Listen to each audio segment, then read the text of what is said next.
Quantos anos você não vem aqui? Acho que uns 10 anos. Uns 10 anos que eu não venho aqui. Ou mais. E eu fiz um gol aqui contra o Paysandu aqui. Foi o gol da rodada.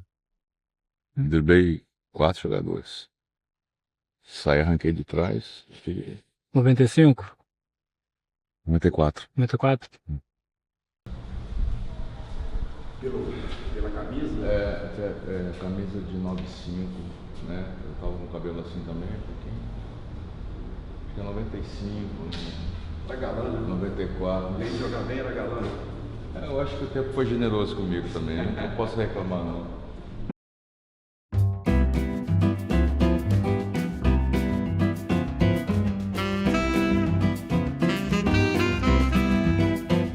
Eu já assisti jogo dali, já. O que passa na tua cabeça? Hein? Você vê esse Porra, estádio desse jeito? tá entregue as baratas, né, cara? Eu acho que vão transformar já aqui no shopping, né? Porque não é? É o que tá virando os clubes de menor expressão, Assistiu muito jogo aqui? assistir. Qual a lembrança que você tem do último? Eu assisti um jogo do Botafogo de 4-0 do Volta Redonda aqui. Você viu um gol que aquele zagueiro ali fez? Tudo bem? Você tá, cara? Tudo bem, cara. Bom, Eu sou botafoguense daquela Sevenap aqui, tá tô vendo? vendo, 95. É isso aí. Bom, espetáculo. Essa camisa aqui poucos têm, tá? Fala daquele gol pra ele, vê se ele vai lembrar. Ah, o gol que eu fiz aqui em 94 contra o Paysandu foi 5-2. É. Eu fiz um gol, foi gol de placa. É? Arranquei, fiz o gol ali. E foi espetacular o gol. Tem só metade dele gravado em vídeo. Porra, Porque que mandar pra gente, Vinícius? a edição não tem elas toda ele, né? Pô. A jogada é linda. Considerado gol de placa, o gol da rodada. Mas eu sou Botafogo raiz mesmo. Minha família toda é Botafogo, desde o tempo de Heleno de Freitas.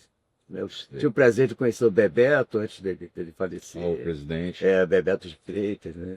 E você jogava futebol também? Eu jogava futebol de areia, mas levei tanta porrada que eu desisti. De nada. campo Pô, não? olha o meu Campo tamanho. não? Olha o meu tamanho. Eu pego um beco Pô. desse tamanho aí, eu tô ferrado, cara. Você é da escola do Barcelona, né? Menor, menos contato, né? Pois é, mas leva muito cacete, né? Aí tinha que fazer um programa de televisão, fazer com a perna quebrada, porque não tinha melhor na porrada. Eu falei, não, vou Em desistir. que posição você jogava? Ponta direita. É Aquele magrinho. bem raiz mesmo, ponta direita. Muito bom. Ah, hoje não tem mais Não isso. tem, né? Tem ala, tem não sei o quê. É beirado. Não, aquele tempo era ponta direita. Eu ficava ali e botava uns caras para me marcar, uns caras fortes para me marcar. O Jô Soares que falava pro Tele, né? Bota a ponta, Tele, bota a ponta. Lembra disso aí? Lembra? Não, e o futebol até hoje ganha pelo flanco, né? Se você for tentar pelo meio, eu boto. Nem o Botafogo agora contra Estudiantes, né? Foi pelas pontas. Só uma coisa que eu acho errado é esse negócio de você não parar o cronômetro quando a ter bola falta. para. Uma coisa é de ter falta. Tudo Porque é falta. senão aí evita cera, cara. Se um goleiro daquele lá, argentino que gosta de fazer isso, né? O argentino pega a bola, fica com a bola na mão lá, para o cronômetro, não adianta nada. Bom dia, internautas do Museu da Pelada. Estamos aqui no Caio Martins, à beira do gramado. E hoje a palavra que eu tenho para falar para vocês é felicidade, porque a gente está reunindo duas pessoas importantes demais. Uma do futebol, o Wilson Gotardo, e uma da música, Biafra. Então eu já queria começar fazendo uma pergunta. Como começou para você a música, como surgiu a música na sua vida e o futebol na sua, né, Gotardo? Deixa ele responder a questão de... Assim, eu não cantava bem, sabe? Eu resolvi jogar futebol. Pois é. Mas assim, eu tava até na nossa conversa aqui, em off, eu falei assim, tem assim, o início da minha carreira tem a ver com o início da carreira dele, né? Ele criou as bandas, né? Os treinamentos dele tudo, assim como eu fiz também a escolinha de futebol, que era as peladas que a gente tinha, né? Os sonhos também a buscar a realização dos sonhos, e depois fazer parte de um time, né? Então como qualquer garoto da minha época, a gente tinha um espaço de sobra para a prática do futebol, né, da famosa pelada. É verdade. E influenciado pela família, né, os meus tios, meus primos, né, o meu avô também, toda de família assim palmeirense, que eu sou paulista, né? Você é paulista? Eu sempre achei que você era gaúcho. Gaúcho, pois é, uma salada assim. Engraçado, né? Sotaque é uma mistureba. E aí eu falei, pô, um dia eu quero ser um atleta profissional de futebol. Não falava nem atleta, falava jogador de futebol. Né? E sonhando um dia, consegui realizar isso aí. Até num pouco tempo que eu entrei no profissional mesmo da equipe, que é a União Barbarense, que subiu esse ano, né, de série, assim, foi até rápido. Assim, um sonho que se concretizou em 1982, quando eu assinei o contrato profissional. Falei, agora eu sou profissional. Foi assim, no Guarani. Agora é a Vera, né? Pô, agora, é comigo, por 19 anos, assinei o primeiro contrato profissional. Que até então eu achava, será que eu vou conseguir e tal? Tinha umas dúvidas assim, né? Que muita coisa envolve, né? Concorrência, as coisas todas. Foi uma etapa, e o primeiro atleta da família também, depois os outros vieram. Foi bom. Bom, eu comecei tudo que aconteceu na minha vida foi de forma inusitada. Eu nunca pensei em entrar em música e nada, até os 12 anos, eu era aqueles garotos, né? Aqueles garotos que não paravam quieto no lugar, pegavam as latas de tinta e ficava tocando na garagem, batendo aquelas latas na hora que minha avó ia dormir. Um dia minha avó chegou com uma flauta doce em casa e falou assim, já te matriculei numa aula de flauta doce agora, pelo amor de Deus, para de bater essas latas que eu não estou conseguindo dormir. E me botou numa aula de flauta doce. Aí comecei a tocar, comecei com música erudita, comecei a tocar música barroca. Aí depois entrei em coral, começamos a cantar, aprender música mesmo, né? Ler música, aprender música. E a música popular surgiu depois, quando a gente montou um grupo aqui em Niterói chamado O Circo. E a gente começou a lotar os lugares onde a gente ia, porque a gente fazia uma mescla de rock and roll com MPB. Montou seu time. Montei meu time. Mas só que o meu time tinha 8 pessoas. E quando a CBS se interessou pela gente, falou assim, pô, toda vez que tiver fazer o Chacrinha, fazer um programa de auditório, são 8 passagens de ponte aérea, vai ficar muito caro para um grupo que está começando agora. Aí falou assim, eu quero contratar o cantor. Aí me contratou. Eu comecei minha carreira assim também de forma inusitada, que a única música romântica que tinha no disco era uma música chamada Helena, que eu tinha feito para minha namorada, que morava aqui na Gavião Peixoto. Namorada não, eu paquerava ela, não quis nada comigo, né? Então a música é uma música até de dor de corno, né? Aí entrou numa novela, que o Lulu Santos botou a música na novela. O Lulu estava trabalhando na novela, não era nem Lulu Santos ainda, era o Luiz Maurício, e chegou e colocou a música na novela. Chegou pro Guto Graçamelo, que mandava lá na Globo, falou, Guto, vou botar uma música aqui do menino lá do outro lado da poça e tal. Aí a música começou a tocar, entrou na novela e depois eu virei um cantor romântico. Uma outra coisa inusitada, eu nunca pensei em ser cantor romântico. Foi tema da novela ou fez parte, né? Da trilha? Não, fez parte da trilha. Trilha de tema de um personagem. Um personagem, não, e outra... Helena? Não. Também não? Não. A música Helena entrou na novela que não tinha ninguém chamado Helena. O primeiro sucesso também foi feito de música, sempre de forma inusitada, a música Leão Ferido, sucesso, grande sucesso nacional, que até lá em Pernambuco dizem que é um hino do esporte, né? Ficou ferido, né? Até o hino do esporte. Desde 87 está ferido. Eu sou náutico lá em Pernambuco e todo mundo pensa que eu sou esporte, por causa do Leão Ferido. Também. Jogou nos dois, nos rivais. Não, eu sou náutico porque esporte é a camisa do Flamengo. Aí fica complicado você torcer pro Flamengo sendo do Botafogo, não é não? Entendo. Fica muito complicado. Ficou aqui num assunto aqui de família, né? Como o Museu da Pelada fez já o Zico, o Edu, irmãos, né? Você jogou com seu irmão, não é isso? Chegou a jogar com seu irmão? Sim, 2 irmãos também, que eles também foram zagueiros. Jogavam bem. O Edmilson veio para cá no ano de 88, eu cheguei em 87, ele chegou no final de 88 mais ou menos. Foi até uma contratação assim surpresa, né? Eu nem sabia.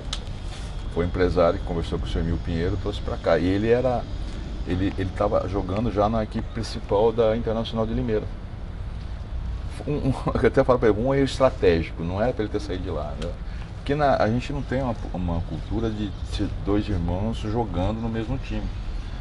Nós não temos a cultura holandesa dos irmãos Kerkhoff, lembra disso aí?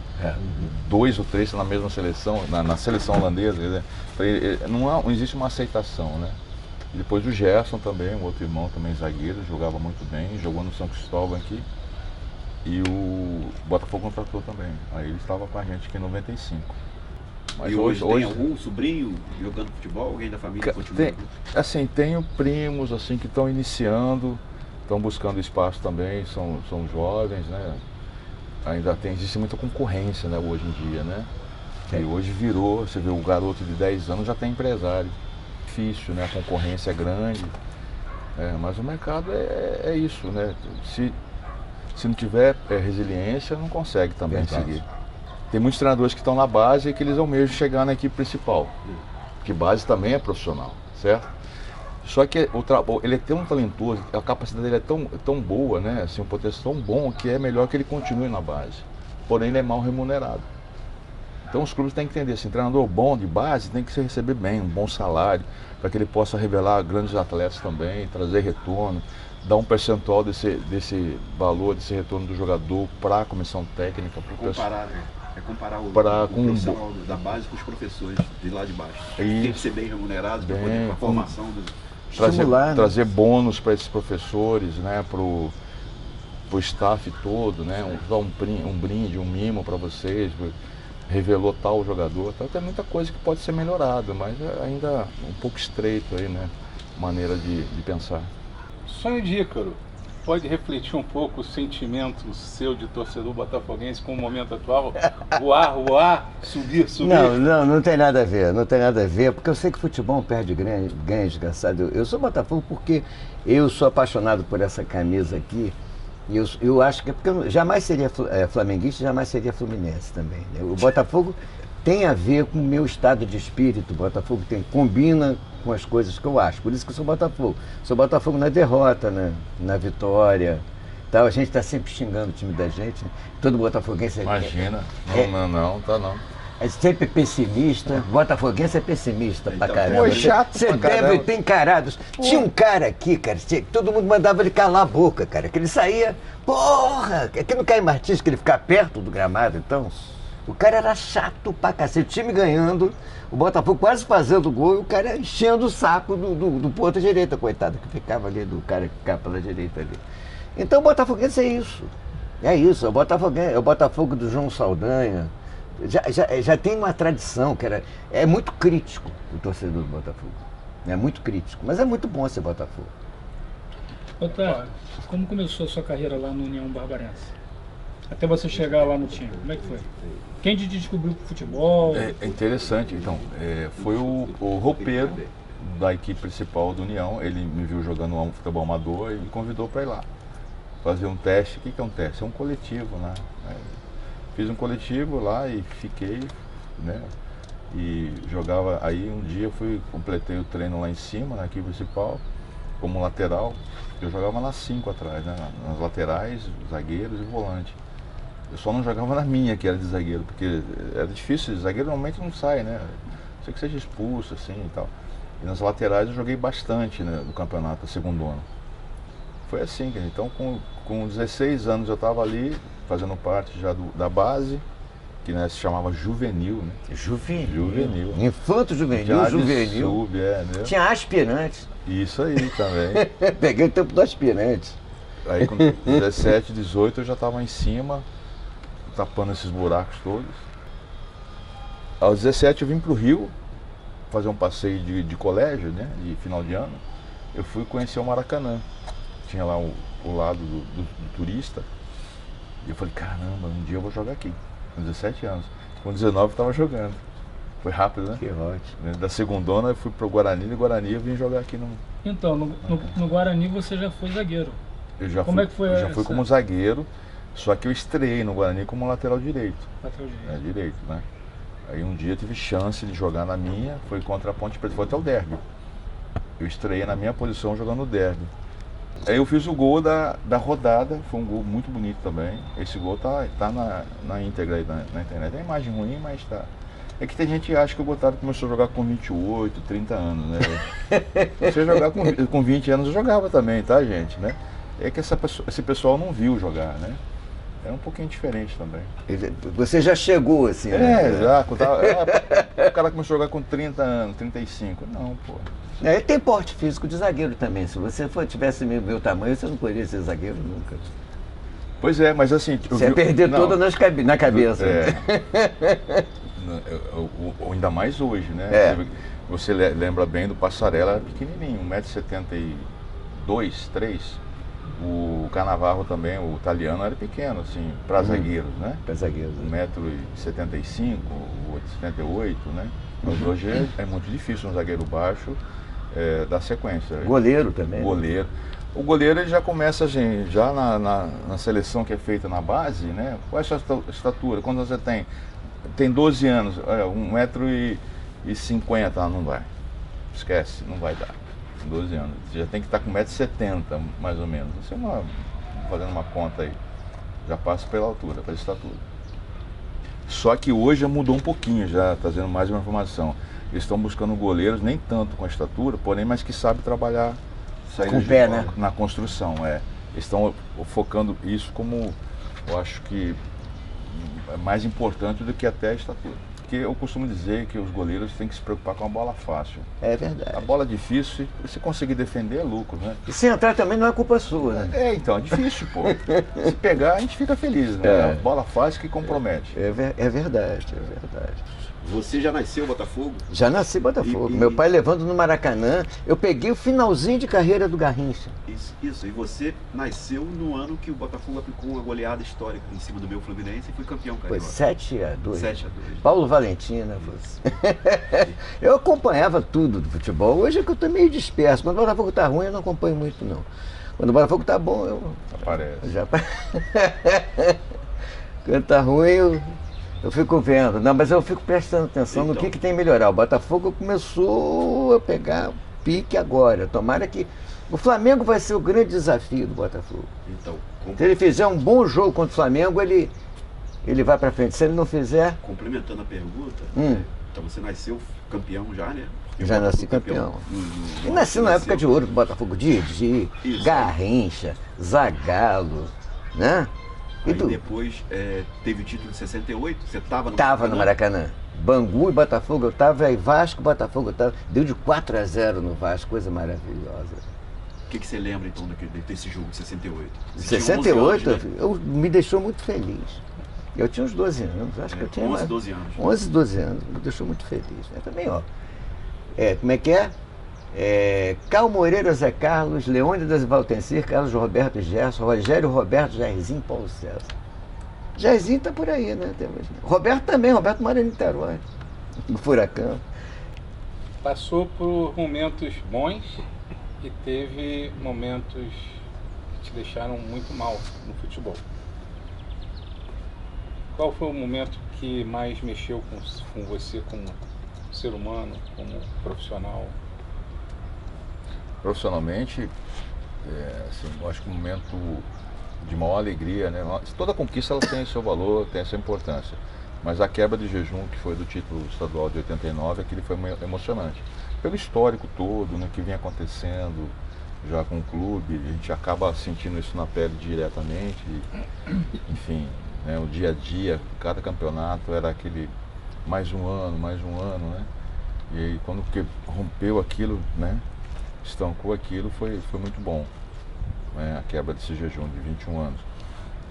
E depois tem as outras conquistas também brasileiras, né? O que seria um campeonato brasileiro comparando com uma conquista sua?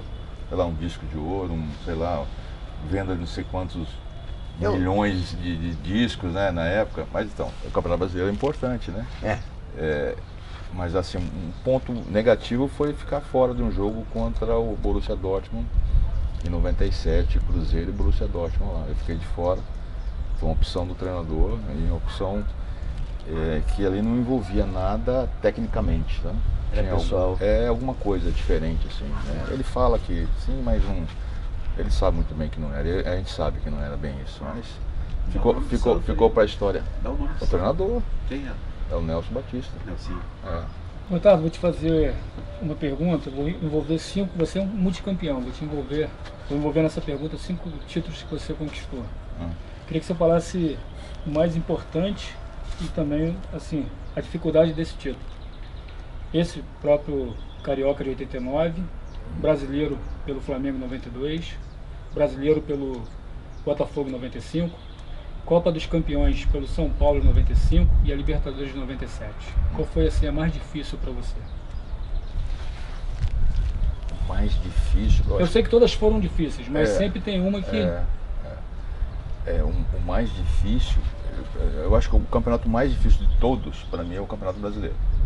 Mais difícil que qualquer liga da Europa, não tem comparação, é muito difícil. E eu joguei com brasileiros, assim, que na época tinha 30, 40, 50 clubes, né?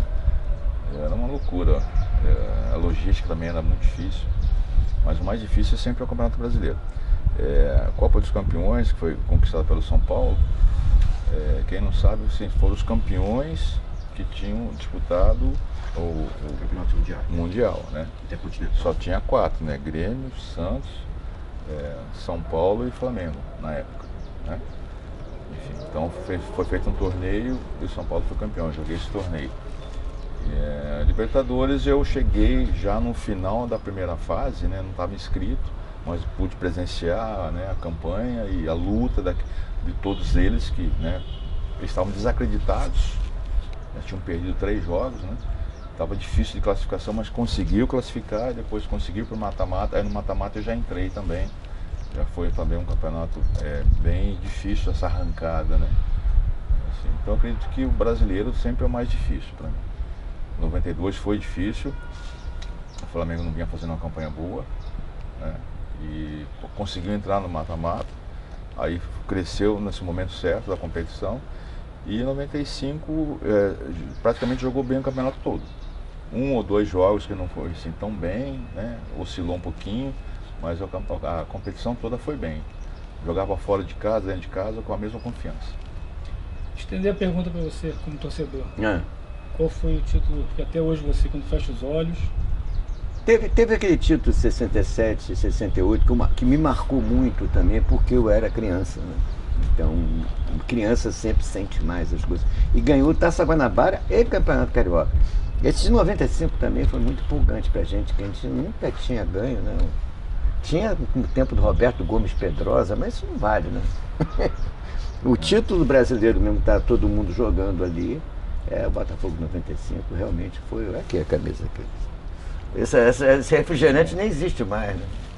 Acho que só na Argentina. Parece que investiu no Botafogo, né? Esse refrigerante aí. E foi uma loucura, né? Foi um sucesso grande. Foi muito legal. É engraçado que a torcida do Botafogo tem um nome, tem uma torcida do Botafogo que eu acho que expressa o Botafogo. O nome da torcida é Folgada. Do Russão, né? Era do Russão, parecia do Russão. Porque o Botafogo, quando ganha o título, parece que é Flamengo. Né? Os botafoguenses saem todos da toca e fica uma loucura. Então é uma coisa muito comemorada, porque não é sempre, né? Então é uma coisa muito comemorada. Essa coisa agora do ano passado foi uma loucura, né? Ganhar 2 campeonatos. Aqui no Caio Martins, né? A Folgada ficava aqui, do lado aqui. Ficava aqui? Ficava ali, o Russão. Enchendo o saco também. Ficava né? ali, o Russão ficava ali, não tinha essa parede, era uma tela. Enchia o saco também quando não estava. Foi natural, né? Se não falar, não respira, né? Do jeito que esses caras são, até hoje.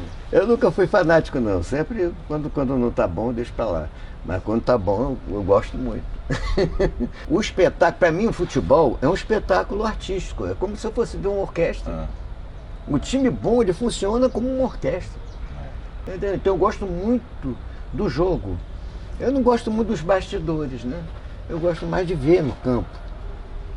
Eu gosto de ver. Eu te entendo e concordo. Bastidores é um pouco tenso. Faz sentido. Não, né? se você chega antes, o cara está concentrado, você vai lá encher o saco do cara, entendeu?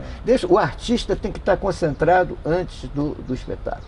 Você não pode desviar a atenção dele. Para ele poder render no palco aquilo que você quer que ele renda. Diziam que o Pelé, quando ele deitava na maca e dormia, ele não está dormindo, ele está concentrado. Né? Ele Claro. estava dormindo, né? Tá pensando no que ele faz. dormindo, mas o Pelé está concentrado. Não mexe com ele, não. E o Uma Pe- fera. E o Pelé tinha uma coisa que demonstra bem isso naquele gol que ele fez contra a Tchecoslováquia, aquele 4-1. Você vê nitidamente, se vocês verem no videotape, assim, eu presto atenção nessas coisas, para mim é um espetáculo. O Gerson pega a bola na esquerda, joga a bola para o Pelé que está vindo da direita.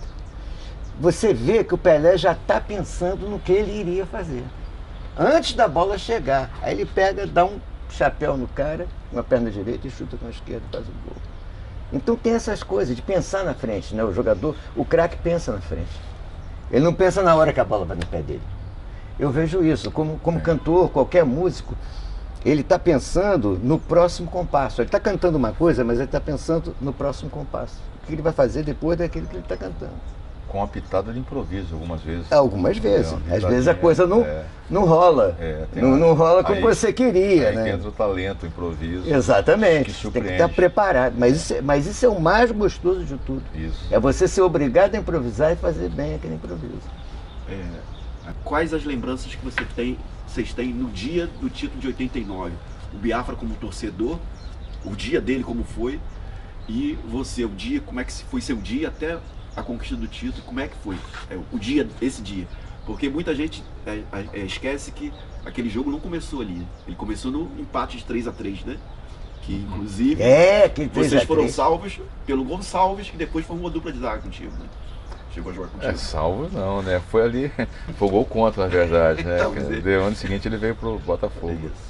Assim, aquela semana, na verdade, né? Foram 2 jogos bem difíceis, né? O Flamengo tinha uma equipe que depois você confirmou com o tempo, vários daqueles jogadores foram para a seleção, jogaram o Copa do Mundo em seguida, equipe bem competitiva, bem qualificada. Só que a gente estava num momento de concentração, de foco, sabe? Objetividade mesmo, que dessa vez não vai escapar. Com a habilidade, né, a estratégia do Espinosa, que a gente tem que ressaltar. Espinosa, o Emil Pinheiro, Espinosa são pessoas fundamentais para tirar o Botafogo dessa fase, desse anos e anos de carência, né, que encerrou esse ciclo. Um dia eu comentei sobre isso, sobre a importância do título 89, que talvez se isso não tivesse acontecido, o Botafogo seria o que hoje? Esquece SAF. Eu pergunto, seria o que hoje? Aí os caras, você é maluco, você está falando besteira. A história do Botafogo, não sei o que, de 60, que você já contou aqui, né, minha? Eu não estou falando daquela história maravilhosa, gloriosa, estou falando do pós. Né? Você não vai conseguir desenvolver um trabalho só com a história de 30 anos atrás, 20 anos atrás. Então aquilo foi uma quebra de um momento que o Botafogo estava cada vez mais diminuindo os seus números de torcedor.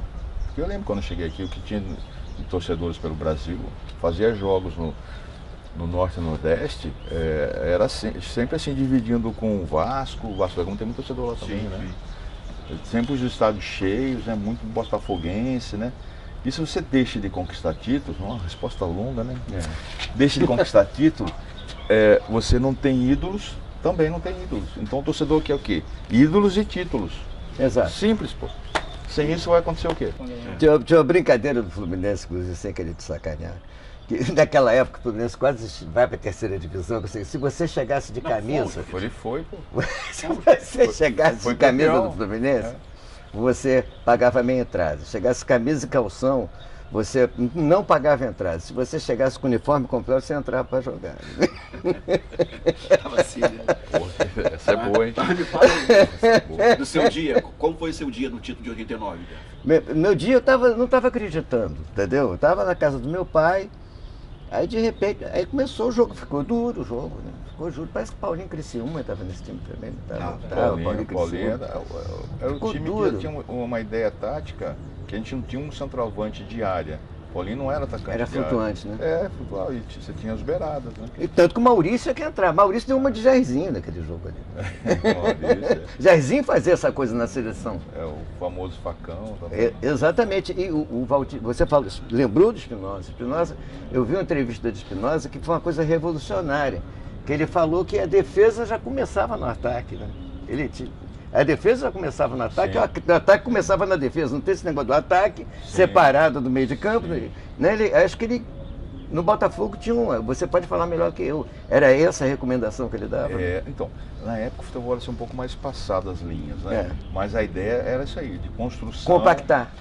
Não, compactação ela era difícil. Era marcação forte, né? Você vê, nós nesse campeonato de 89, a gente não perdeu nenhum clássico, né? Só ganhamos um clássico também na final. Deixa eu fazer uma pergunta que muitos tricolores nem sabem que você passou por lá. Sei lá. Você construiu história em vários clubes, né? Flamengo, Cruzeiro, Botafogo. O que houve lá? A passagem lá foi... O que aconteceu para você não ter construído uma história lá? Vou contar o final do Botafogo 96, né? O contrato do Botafogo encerrou em dezembro. Esperava que pudesse ter uma renovação, né? Então houve a troca de comando do clube. Ninguém chamou para renovar o contrato, nem falou muito obrigado, também nem pagou. É assim, desse jeito. Trouxe outro treinador, foi desse jeito. E aí eu acabei abrindo negociação também com o Fluminense. Um diretor lá, o seu Argrives, muito bom ele, um cara educado, sabe? Tricolor mesmo. E acertei esse contrato com ele.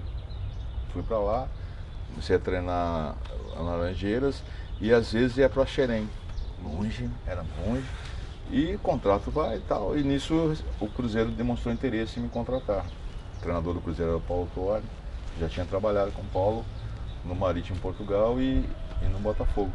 Eu falei, Paulo, eu estou muito bem aqui, o clube é muito bom, estou adorando treinar, né, e jogar também no Laranjeiras, mas se o Cruzeiro tiver interesse realmente, conversa com a diretoria. Aí houve uma conversa entre eles, teve uma multa rescisória, foi assim. Você disputou o estadual pelo Fluminense? Comecei a jogar, mas eu saí. A minha estreia no Fluminense foi um amistoso contra o Cruzeiro lá no Estádio Independência. Nós ganhamos o Cruzeiro lá 1-0. Foram 3 meses que você ficou, né? Mais ou menos 3 meses. Tive uma lesão de tornozelo, assim, né, um pouquinho chatinha, que atrapalhou um pouco, e nisso teve esse distrato aí feito, a multa o Cruzeiro pagou, e enfim, aí eu fui pra lá. Biafra, você me contaram que você tentou ser jogador de futebol, camisa 7, para entrar naquele hall, Garrincha, Jairzinho, Exatamente. Maurício, Não foi Luiz reconhecido. Henrique, entendeu? agora Arthur, né? Não reconheceram o meu talento, eu sou frustrado com isso até hoje. Eu jogava no Grêmio ali da Praia de Caraí. E botava os caras para me gravar, para me marcar, me jogava lá no calçadão. Aí não deu.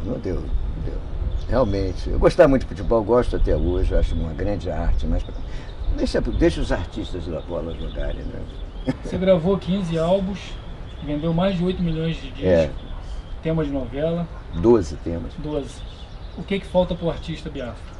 O artista não para, só para quando morre, ou então pega alguma doença, não pode mais cantar, porque o artista vai. Não tem negócio de artista se aposentar. Artista não se aposenta, morre, né? Então é isso, é cantar, continuar cantando, cada dia uma coisa. E tem algum projeto aí em vista? Então, eu tenho o projeto de gravar os meus 45 anos de carreira. Xerifão, o Gabriel é um jovem repórter do Jornal São Gonçalo e ele é torcedor do Botafogo. Acredito que ele não tenha visto você jogar. Aí eu vou abrir um espaço para ele fazer uma pergunta para você. Eu sou de uma outra geração, eu nasci em 98, né? Eu tive o prazer de ver você jogar. Mas eu queria saber de você, assim, né? A sua relação atual com o Botafogo. Você jogou numa época em que tinha vários problemas aqui, né? De instalações, financeiros. Aí você vê hoje o Botafogo sendo comprado, ganhando título, mudando. Qual é a relação que você vê isso, assim, do Botafogo dos anos 90 para agora? Não tem nada a ver o que da época dos anos 80, 90 para o Botafogo atual. Sim. Não tem nem comparação, né? A estrutura, o profissionalismo é totalmente diferente. Eu tive a oportunidade de conhecer o centro de treinamento ano passado, né, a convite do Arthur Jorge. Ele levou o pessoal de 39 lá, né, para tomar um café da manhã. Aí ficamos ali um tempo com os atletas também, e tal, conversando. O espaço Lunier, o CT é fantástico. E para o Botafogo foi essencial e maravilhosa a chegada da SAF. Isso mudou totalmente o rumo do Alvinegro. Quando o Botafogo veio para cá foi uma maravilha, né? porque o meu time de coração vinha treinar na minha cidade. Então isso foi muito legal. Vim a muitos jogos aqui no ver, vim com você jogar aqui. E, pô, para mim foi um motivo de emoção muito grande. Pena que está agora, né, com a grama alta, né? Então, o Caio Martins precisava de uma revitalizada, mesmo para guardar essa lembrança desses áureos tempos, né? Eu fico triste de ver o Caio Martins desse jeito aqui, com essa grama alta, com essa coisa toda. O Niterói precisa de um espaço como esse, funcionando bem. O espaço é maravilhoso. Muito mesmo, bom, né? Dá para se fazer um polo esportivo aqui, mesmo que tenha outras modalidades, querendo também ocupar o espaço, eu acho que tem espaço suficiente para fazer essa divisão aqui. Eu lembro bem, a garotada que vinha aqui frequentava, os treinamentos eram abertos, os portões eram abertos, eles ficavam aqui no alambrado ali também, a imprensa entrava, entrevistava no campo. Então as lembranças são essas, assim, da saudade, da atmosfera, não do treinar em si não, isso não é tão bom, mas assim, a atmosfera dos grandes jogos, dos treinos véspera dos grandes jogos, né, do dia a dia, assim, do ambiente de vestiário, isso dá saudade. Otávio, dizem que o jogador de futebol morre 2 vezes, né? Quando ele morre, né, como todo mundo, e quando para de jogar. Como é que foi parar de jogar, passar para o outro lado do campo? Depende do jogador, né? O jogador que eu me considero esse tipo de jogador, que vive intensamente a profissão, ele também, ao mesmo tempo, ele tem um desgaste grande, muitas decepções, sabe? Em um certo momento da minha vida eu fui me preparando para isso, mas você nunca é o suficiente, você não se prepara adequadamente para encerrar a carreira. Naquela época não, hoje talvez seja mais fácil, naquela época não era tão fácil assim. E não é só preparar o Gotardo, vou parar, vou fazer isso, fazer aquilo, já sei que, né? Você tem que preparar também as pessoas que estão em torno de você, a sua família, né? Porque muda um pouco o foco, né? Hoje não, hoje o atleta ele vai ser um comentarista, ele já está emendando já uma função no clube, já faz as licenças da CBF, então ele já está nessa engrenagem toda, ele nem se desliga praticamente, né? Eu não, eu me desliguei mesmo, eu parei, fiquei alguns anos fora, por causa da família, vivendo esse período, né?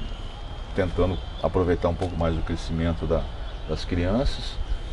Você jogou em Portugal, mas foi dirigido por um técnico brasileiro, não é isso? Paulo Autuori, não é isso? O Edinho que me levou, que foi um grande treinador. O Edinho jogou na seleção brasileira, Fluminense também. Um dos melhores treinadores que eu tive e também um dos grandes zagueiros. Não era o Paulo Autuori, não é isso? Não. O Edinho foi e me levou. Aí nisso o ambiente era bom, tranquilo. Aquele time do Marítimo é um time que conseguiu a classificação para a UEFA, né, para a Liga. E só que a gente não estava tão bem, nisso o Edinho saiu, o Paulo voltou, retornou. Fiquei com o Paulo há mais 1 mês e meio, 2, né? Recuperei de uma lesão de joelho, aí retornei ao Botafogo. Ele continuou lá. A pergunta era, que eu falei que o técnico era brasileiro, tanto o Edinho quanto ele. E hoje tem essa invasão de técnicos portugueses aqui no Brasil. Inclusive o Botafogo foi campeão, sendo dirigido por português, né? Qual é a sua opinião, qual é a sua análise sobre esse momento? É a reflexão no sentido de que não é porque é gringo é bom, não é porque é de fora que é bom. Acho que tem que ter uma avaliação pura e simples, deixar a emoção de lado, analisar a situação. Os treinadores de base de Portugal, eles não conquistam nada, tá? Os treinadores das equipes principais também não têm expressão no mercado europeu. Mas eles têm qualidade? Tem, eu não convivi com eles, né? Eu não posso dizer dia a dia. Eu ouço falar o que falo do Abel do Palmeiras, o que falo do Jorge Jesus do Flamengo. Que música do Biafra encaixa com aquele 3-1 do Júnior Santos na final da Libertadores? Tenho que ser bandido, tenho que ser cruel, um leão ferido, feroz.